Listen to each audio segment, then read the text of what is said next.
the more research that we have learned about, we now know that the brain is not wired for it. It's for fight or flight.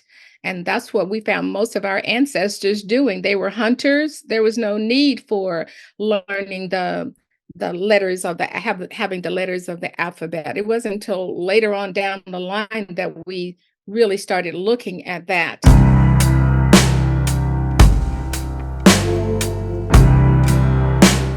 So now I am trying to look at our ancestors several thousands of years ago. Of course, who didn't have books, but they have the painting on the wall, and somebody coming to decode what they are painting. And sometimes you have these little tiny things along what they are drawing.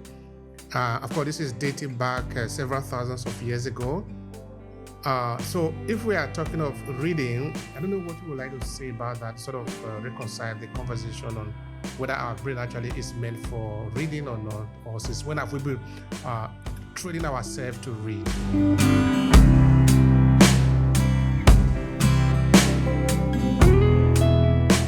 It is a plan, it's a guide.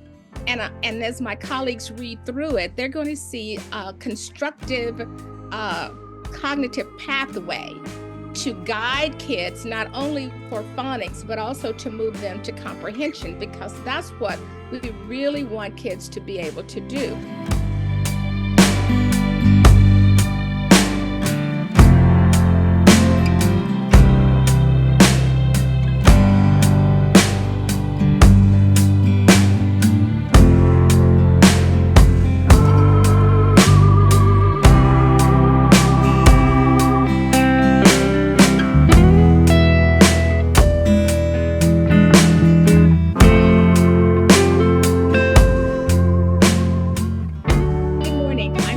Gwendolyn Lavert. I'm an international literacy specialist and a children's author. My passion has always been working with children who struggle with literacy and also turning schools around who struggle with children who are not reading. So that is my passion. I have a new book out today. Well, not today, but I have a new book that's coming out in December. So I'm excited to talk about it. So thank you. That's lovely. So this book is important for the way that you put the title. Who say I can't? That is really very interesting as a title.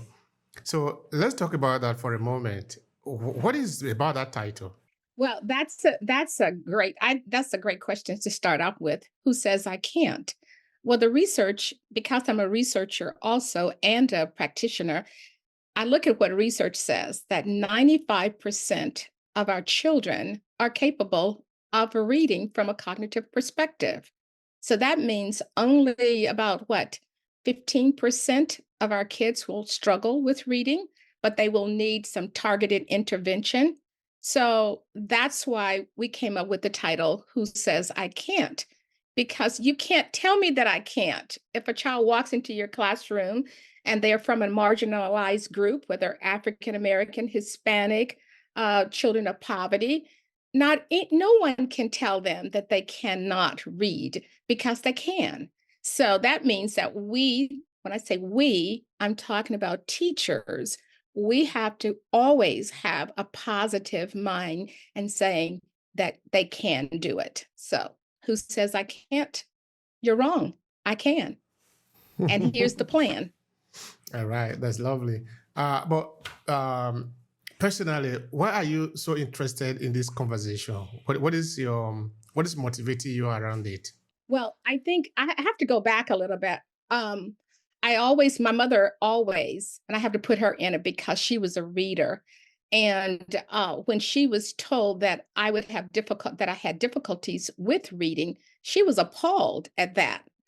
Are you saying, who says she can't read? What are you talking about? So I guess I have to go back to the very beginning because it was my mother who said, who says that she can't? Are you kidding me? And so when I reached home, that's where the teaching started. That's when we learned poetry from our ancestors. That's when we learned words. I mean, we at the dinner table, we talked words. That intellectual display of learning was in my home on a day-to-day basis. So I said right then, I want to be a first grade teacher and all of my kids will be reading. And I started first grade as a teacher. And by December, my kids could not read. And I'm going, I graduated from Texas A&M University. And when I went to start my master's degree, I asked my professor, what is it that I can get a master's degree in that will take me through the 21st century? And guess what he said? Literacy. And so when I went back to my class, and by Christmas time, my kids weren't reading, I said, there's one thing that we have to hook our brains on, and that is the culture that we come from in order for us to be good readers. And I said, as a teacher who has been on this journey to help children read, why have I not hooked culture onto the skills that I'm teaching my kids?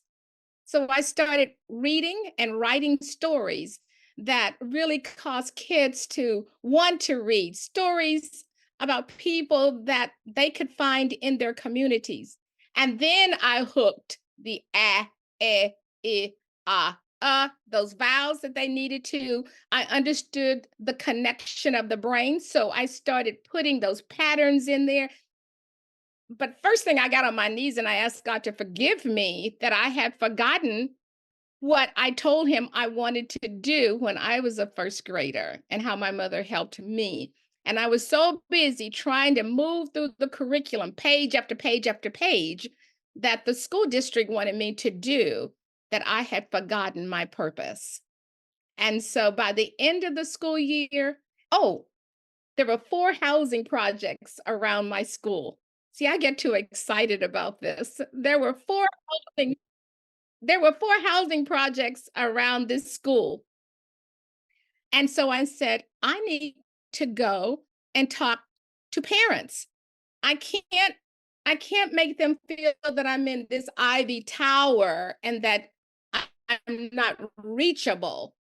I've got to go and work with them. So every afternoon when the kids left, I made parent visits. And I visited all of my parents. I had them to come to the classroom to work with the kids. I had them to come and watch me teach. And so we became a family. And from that moment on, I always knew that I had the gift to make a difference in the lives of children. A lot of my colleagues have gone on and they've written all kinds of books, but I have been a practitioner. I've been a researcher and a practitioner in schools to make a difference.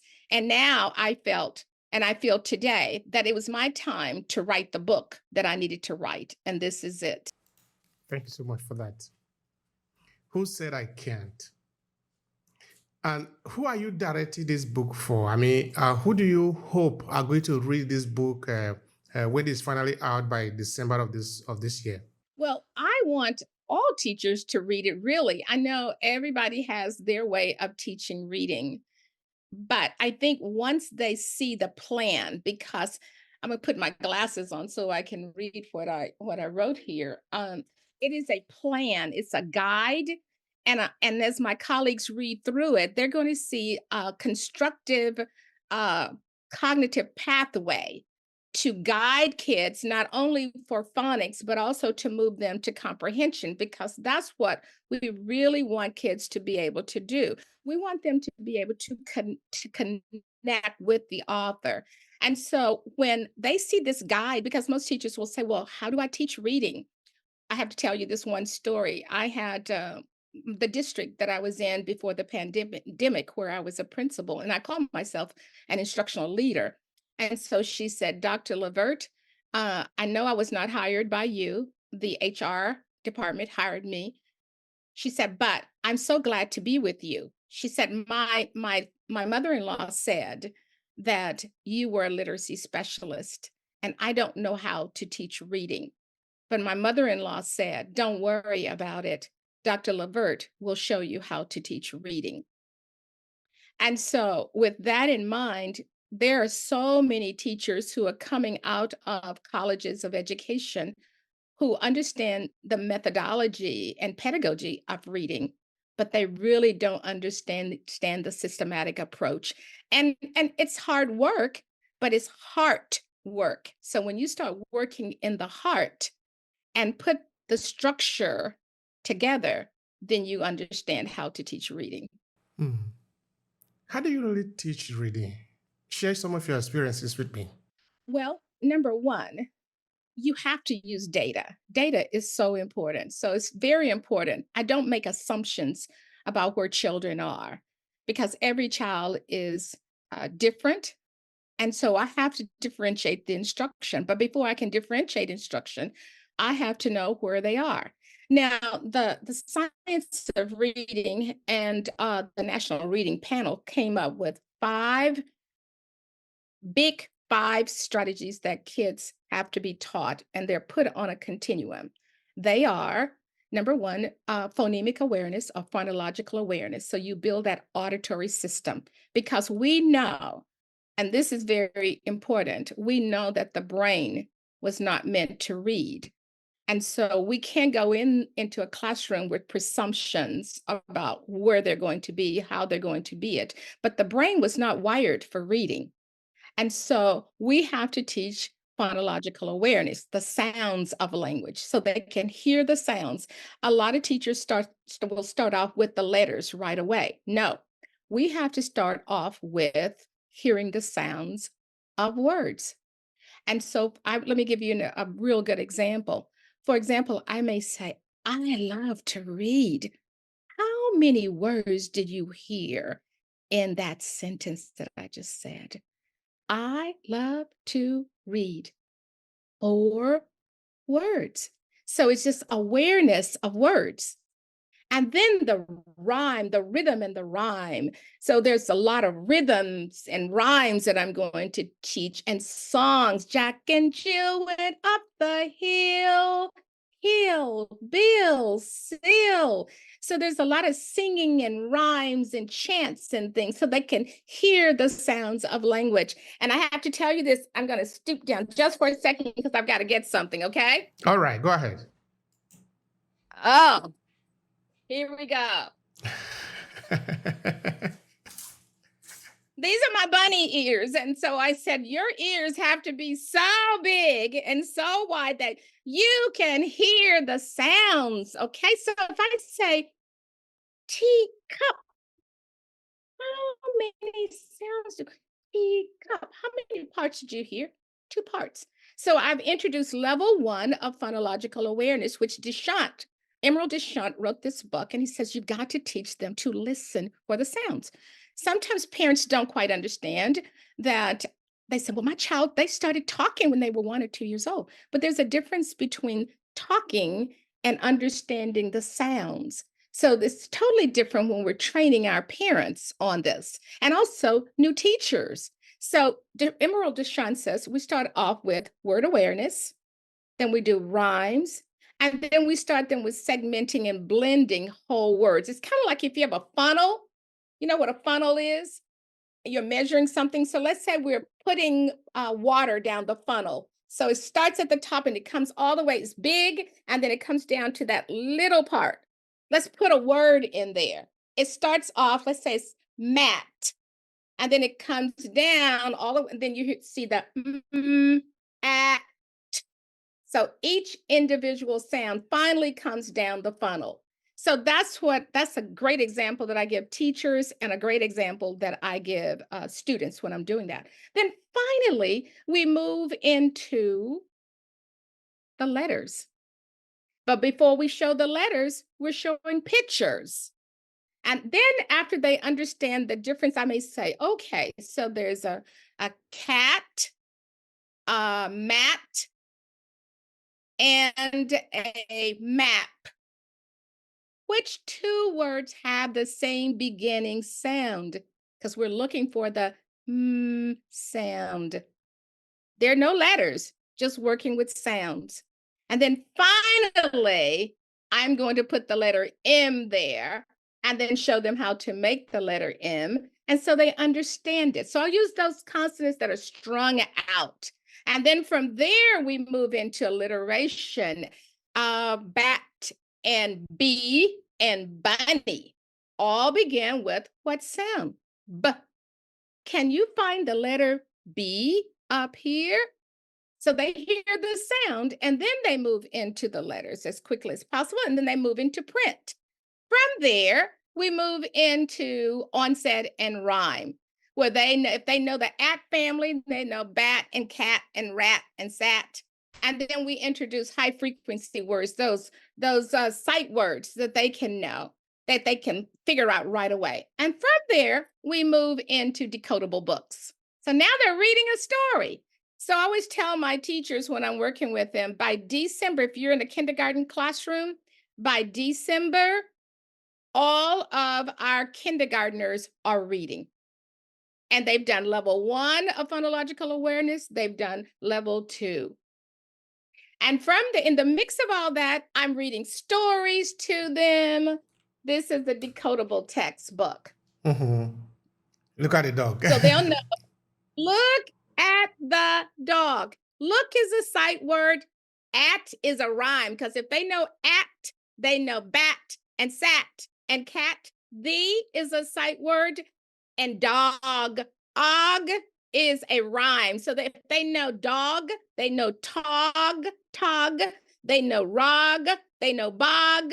And so therefore, by December, all of my kindergartners were reading. Look at this. Now, isn't that easy? And so we're only working with those sounds that play fair. Because if you start introducing a like C at the very beginning, C doesn't play fair because C has the K sound, but it also has the S sound. So I don't want to confuse my children. So, and even the children in my school, my last school, I was able to turn it around from a D, F. For 10 years, the school had been either a D or an F school. I came in 1 year and we turned it around to a B school. But all of my kindergartners were reading by December because of what I just explained to you. And so from there, we're also asking questions. So, look at Rex. He has a bed. Who are we talking about? So here we go. Let's go back to those big 5. Phonological awareness that I just talked with you about. Then we moved into phonics. Now, we haven't talked about phonics because that's the next step. And then from phonics, we move into fluency, and then comprehension and vocabulary. So comprehension is the last one. Comprehension is the heart of teaching and reading. And so those are the big 5 that we move along this continuum. So we have to assess the kids to see where they are. In kindergarten, most of our kids are at the first stage, which is phonological awareness. So those are the steps that I just took you through. And then from there, we move into phonics, and there's 6 basic patterns that we teach kids with a strategy called spot and dot. When we do that, kids are set for life. I can go into a high school and the principal said, we have these kids who are not reading at grade level proficiency. And I can take them, start at the phonological stage, which is the cognitive stage. And by the end of the month, they're reading. So those are the big 5 that I moved through. And by the time we move to comprehension, which we're kind of moving it throughout those big 5, because this is comprehension. But let me go over those again. Phonological awareness, phonics, fluency, vocabulary, and comprehension. Those are the big 5. So they've got to be able to hear it and see it. So they've got to hear it, see it, then they've got to associate it, and then they've got to be able to expand it. That is the plan that you will see in my book. When you were talking, I was having a kind of curiosity of mine that how do you keep the children attention on you, on what you are doing, so that they learn and they follow you? I understand that the children, they like to learn new things, but also they are sometimes very distracted, no? So how do you keep the engagement and the attention on the learning? So it's very important. And I talk to teachers about this all of the time as an instructional leader. It is very important for the teacher to state the objective. And the attention span is about 5 to 10 minutes. And whatever it is that the teacher needs to embed in the wiring of the brain, it should be in little chunks. So you give a chunk, you explain it, I do it, then we do it, and then they do it, and then they do it on their own. So I do it, I explain what it is, and then we do it. And then they do it. They do a collaborative part of it. And then finally, they have to do it on their own. So while they're doing all of these things, then I am assessing. I was trained by Dr. Ruben Feuerstein in developing the developed cognitive functions of children or an adult, but I'm talking about children right now, and also looking at those that have not been developed. So as we are going through, let's say, word awareness, I'm looking at focusing and perceiving. Are they focusing? Are they perceiving? I have my little chart and I'm writing down with every child's name, I'm writing down where they are. Do they understand systematic searching? Are they able to look at new objects and understand it? So I'm not all engaged. I'm engaged and they're engaged, but I'm also assessing, teaching explicit, systematic teaching that I'm assessing at all times. Now, at the end of the 10 or 15-minute lesson, when I look at my chart, my assessment chart, and there are children who are still not getting it, then that's when I move into project-based learning where I have a big theme. It could be neighborhoods, it could be families. And so they're either drawing or they're copying or they're working on those skills that we worked on in the past. And then I have a table called the College for Knowledge table. So I may call you to the back table and say, I want you to come back. I noticed that when we were doing whatever activity, this is what you were doing. So let's go over that again. And then I move again through that targeted intervention of I do it, then we do it, and then they can see I can see if they can do it on their own. So it's that systematic process, and I'm targeting the instruction. So it's that process that makes the big difference. And you can't overwhelm them. 5 to 10 minutes, and you are assessing what is going on with them.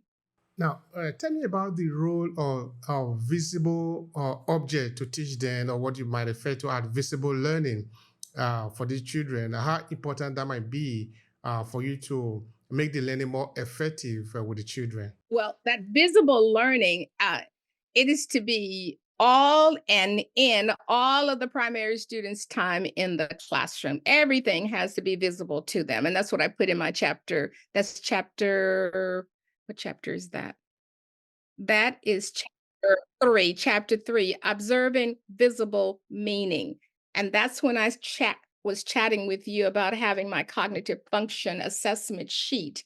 And as they are working through the activity that I have taught, that I do it, we do it, they do it, which is a collaborative effort, and then they have to do it on their own. That's the visibility that's going on at all times in the classroom. And I'm assessing all of the time to make sure that their thinking is visible. There are researchers called Tan and Tan who said that if teachers know how they think, then they can identify how their children think so that they can move them to think on their own. Now, thinking on their own is the work of Vygotsky, who says that children need to be moved to independence. So all of the time. Every time I'm in front of my kids, working with them in small groups, working with them one on one, which is tier one, tier two, and tier three, I am always assessing their thinking. And I always want them to be in a conscious level. Because if they're unconscious and just going through the activities, they're never going to get it, or they're having fun. Yes, I want them to have fun, but there is a reason for all of the activities. They need to be able to go through the 5 steps of I think in chapter 2, you title it Acknowledging that it is all about the brain. What do Mhm. you mean by that? Could you expand? I think I talked a little bit about it earlier, that the brain is not meant for reading. We learned this about 50 years ago, but it's just now getting into classrooms where we are able to assess it. The brain was not meant for reading. The brain is not a reading brain. And so that's why many of our children, we call it a fight or flight when you're trying to teach them reading, because it's something that's not there. But we can. So that's why I had my bunny ears on, because we're showing them that they have to be thinking. And it's something that some kids they fight against that, because we're intruding in an area that they've not had anyone to move into before. So yes, it is about the brain. All of the strategies that I chatted with you earlier about are brain-based strategies. You've got to be hearing. You've got to hear it, not just see it, but you've got to hear it. And I wanted to tell you one other thing that's very, very hard for kids when they're trying to, the heart of reading is segmenting, pulling apart words and bringing them back together. We can see the word, but if we don't understand the cognitive process of it, then we can't take the word apart and put it back together. So, one of the cognitive challenges of decoding is decentration. And decentration is a cognitive process described by Piaget. And he says that there has to be flexible thinking. We have to recognize the patterns in your mind. And I was telling my student the other day, I have a student that I'm working with, and I said, I want you to close your eyes and I'm going to give you a word. Mm, at, mm, at. In your mind, I want you to pull it together and say it in your mind, and then you tell me. He said, Matt. Very good. Let's do another one. I'm going to take it apart. I want you to pull it together in your mind, and then I want you to tell me what it is. At. What is the word? He said hat. Let me give you another one. At. What is the word? Rat. Very good. All right. So it's that mental, that it has to be inside that they're doing it, that metacognitive awareness, thinking about my thinking.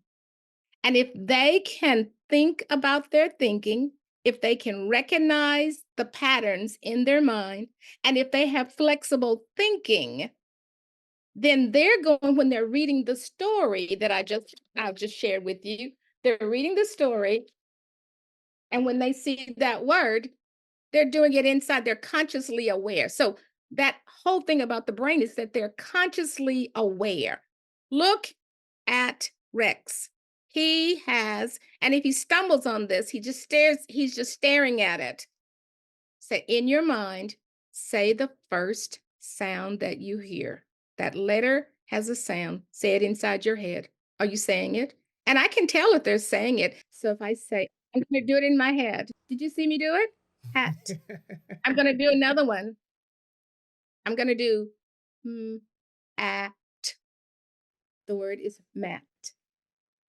So when they do that, then you know they're really consciously aware. But if they're doing like this, then I understand. I go back to my cognitive sheet that they're not systematically searching. So they have no idea what they're doing. So that means that I have a lot of work to do with them. And then transfer, integration of context. And that's when I pull out the book for them to read. And then transferring of skills. So they should be able to transfer these skills in not only reading, but in math and science and social studies. So that's decentration, is being able to hold those sounds in their heads and manipulate it in their brains and then say it. The outcome is to say the word. Thank you so much for that. I would like you to talk more about the fact that the brain is not meant for reading. I would like to learn more about that. What do you mean by that, actually? You also, I think, cited a kind of a research or something like that. I think we would like to learn more about that. Well, it is. I've got an article here. It's called the Super Kids Reading Program, but it's called the building the reading brain. But it says here, major advances in our understanding of effective reading instruction has happened during the past decade, as studies from the field of neuroscience have accelerated. Significant evidence has mounted, underscoring the importance of reading basics for all children. Research-based reading programs that emphasize phonological awareness, phonics, the rules of spelling and writing, as well as comprehension, have not only been shown to be critical for all early readers, but have been found to normalize brain functioning for struggling readers. I'll just stop right there. But it shows how in the brain there are sections where reading can be taught, and that is the phonological assembly, that is the phonological processor where you're processing sounds, the phonological assembly where you connect letters to sounds, and the orthographic processor is where you store information for automatic word recognition. So these are the three areas, these are regions of the brain associated with reading. So just think, if a child is having difficulty with reading or decoding words, that means that these three areas of the brain have not been taught. So we know that the brain was taught for speaking. That's it. We just do that naturally. We don't even have to be taught. Like I said earlier, a kindergarten, let's say a 4-year-old, 2-year-old, 1-year-old, if a parent is repeating words over and over, all of a sudden they'll say, Mom, Mama. And mom goes, Oh, he said Mama. Or dad says, Ha, ha, ha. And dad gets excited. He said Papa. He's not really saying that, but he's hearing it so many times that he picks up the speech patterns of his family. But when you're talking about these big five of literacy, you've got to teach what the brain needs in order for them to read. And that's the complexity of reading. And I could go on and on and on with that, but it'll take us a lot of time to go through all the stages of what the brain is looking for. But that's what I do when I go into schools, is to train teachers these stages, the regions of the brain in which they need to be teaching. I also go back and show them what a fluent reader's brain looks like and what a pre-reader's brain looks like. And so that's why parents, I need to show you this stuff. I think this is important, because when kids, a pre-reader, they need that phonological processing that when I put the bunny ears on and we were listening to sounds, they need to hear the sound. So that's what a pre-reader's brain looks like. And then for a fluent reader, we've built all these areas that I just talked about, the phonological processor, the phonological assembly, and the orthographic processing. That's what a fluent reader's brain looks like. So when we test the kids on phonological awareness and they're right here, then we know that in order for them to be fluent, we've got to move them here. And that's why it's important to train teachers so that they'll know these are the two areas. Your child is coming in right here. But if they're not coming there when they walk into the classroom, if they're not at the pre-reader level, that means no one has been helping them at home. They can speak, they can talk about a lot of things, but the process of reading is a little more complicated. But what does reading even mean? In the sense of the act of reading. Because now I'm trying to look at our ancestors several thousands of years ago. Of course, who didn't have books, but they have been painting on the wall, and somebody coming to decode what they are painting. And sometimes you have these little tiny things along what they are drawing. Of course, this is dating back several thousands of years ago. So if we are talking of reading, I don't know if you can say anything about that in terms of whether our brain or since when have our brain been adapting to this decoding of information. Okay, those are big things on the wall. I know now we make it a little smaller, a small picture on the paper. I don't know what you would like to say about that, sort of reconcile the conversation on whether our brain actually is meant for reading or not, or since when have we been uh, training ourselves to read? Well, I think when we go back to decades ago, it wasn't about phonics. It was more about rote and recall.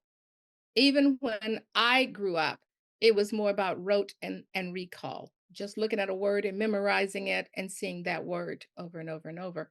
And the more research that we have learned about, we now know that the brain is not wired for it. It's for fight or flight.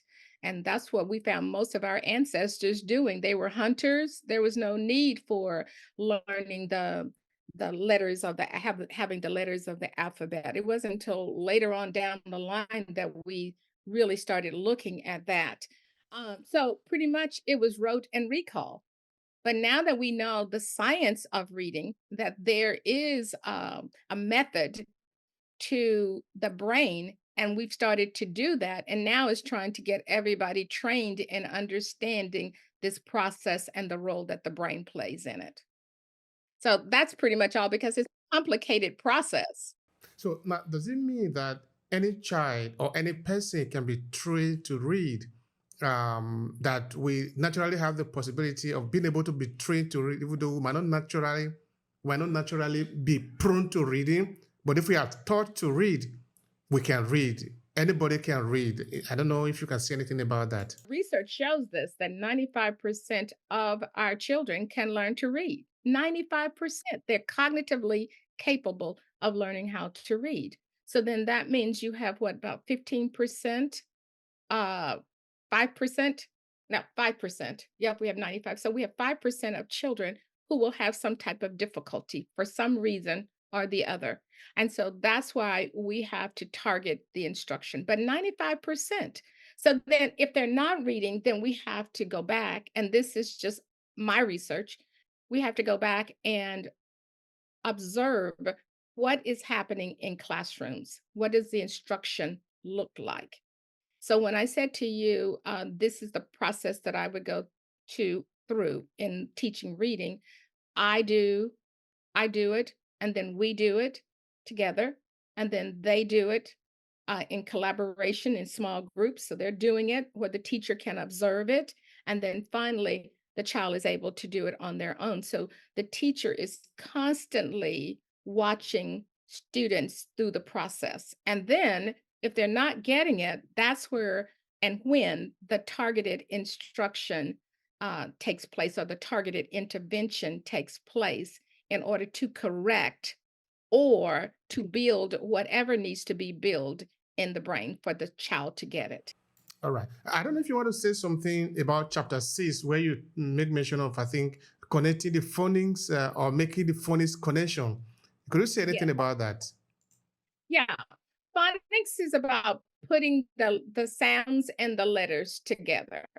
And there are six basic patterns that I talk about in my book. Number one, they have to be able to understand the short vowel sounds. And they have to know that when there's only one vowel in the middle of two, or closed in by with consonants, they're going to say their short vowel sounds, which would be a, I, a. So with that being said, I may have the word hit, and the child looks at it. They already know the pattern, so it would be it, hit. So they have to know how the vowels and the consonants are associated with each other. And so we move from there into open vowel patterns where the vowel is at the end of a syllable. And then the magic E, like in the word make. And these are the 6 vowel patterns that play fair. And I always tell teachers, don't add sounds that don't play fair. That means that they have one sound can have several different sounds. Like as said earlier, the C also has the S sound. The K also has the C sound. So they don't play fair. The English language does not play fair. And so when we try to throw those that play fair and those that do not play fair, it's a lot of confusion for kids. So in my book, I'm talking about those that play fair first to get kids hooked on being able to segment and blend, because phonics is associating the sound with the letter and bring it together. So you're segmenting and blending and putting it back together as quickly as possible.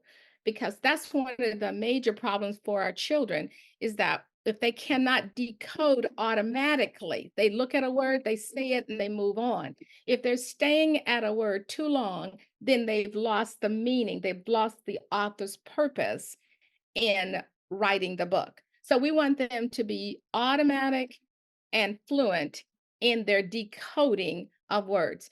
Then the next one would be the bossy R. So AR, IR, OR, UR. So I'm giving you those 6 patterns that play fair. And then we have the diphthongs, the digraphs, and the consonant plus LE. So those are the 6 patterns that are pretty much, I would say, between 75 and 80%, they will play fair with you. 70 to 80%. Now, I tell teachers all the time, don't you think you would need to study to introduce those 6 vowel patterns to kids right away? Yes, because if you introduce it to them, they understand it. They see the patterns, they see the association. And then they can transfer all of this into the words. Then at that time, you introduce prefixes and suffixes, and so they can unroot words. That's it. The code has been broken once you do that. You do phonological awareness, you do the phonics part, the code is broken. And if you notice that, we're still, the next one, I think, number 6 is then they move into the power of patterns with fluency, which I just described for you. And now they're ready for chapter 8, which is reading for meaning. Reading for meaning. At what age do you really concentrate on that? Well, I have a group of mothers that I'm working with monthly online, and they're from all over. They're from Georgia, Texas, Indiana, and they meet with me once a month. I have several parents. They have 2-year-olds, 3-year-olds, 4-year-olds, and we're starting right away hearing the sounds, that first stage, that phonological awareness, because that is the predictor of reading success. So we do the things that I shared with you at the very beginning. One mother, she's a university professor, and she has a 2-year-old and a 3-year-old. And she said, August said, "Oh, I've got to do my homework." And so they right now they're on level 2, where they are hearing beginning sounds. And so they're on like those letters that can be strung out. Mm, so they can string those out and add a pattern onto it. So that's where those, and they're 2 and 3-year olds. That's So it's interesting. early. As early as possible. Thank you so much for that.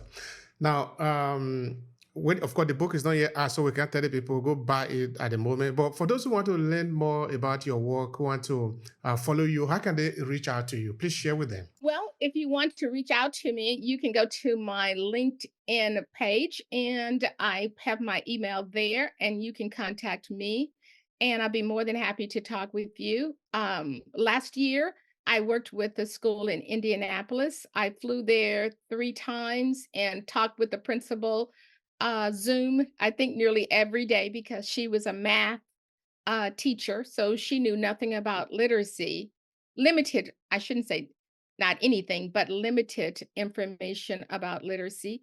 And so we talked every day. I did conferences with teachers, and then I did workshops online with them. So, and that school made such amazing progress. It was absolutely amazing. And most of the kids were African American and Hispanic children.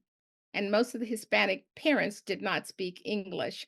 But by the end of the year, they were all reading. But I would say the major point is that phonological awareness is that they are reading by December, especially kindergartners and first. That's lovely. That is a pass mark. Yeah. All right. So now, what would be your final thought here? Looking at your book, looking at your sharing here, looking at the key message you want to leave the people with. Please go ahead and do that. Um, Number one, I believe that it is the child's civil rights to be able to learn to read. Every child. It's their civil rights to be able to read. And I think every teacher must be trained in the science of reading to be able to teach every child to read. And so my goal, my journey is to support that. When I say that, is to make sure that every teacher is equipped with all of the tools that they need in order to teach children how to read. So contact me and I can help you on that journey. Thank you. Thank you so much for that. I appreciate the conversation. I appreciate the sharing. It's really valuable here. Thank you.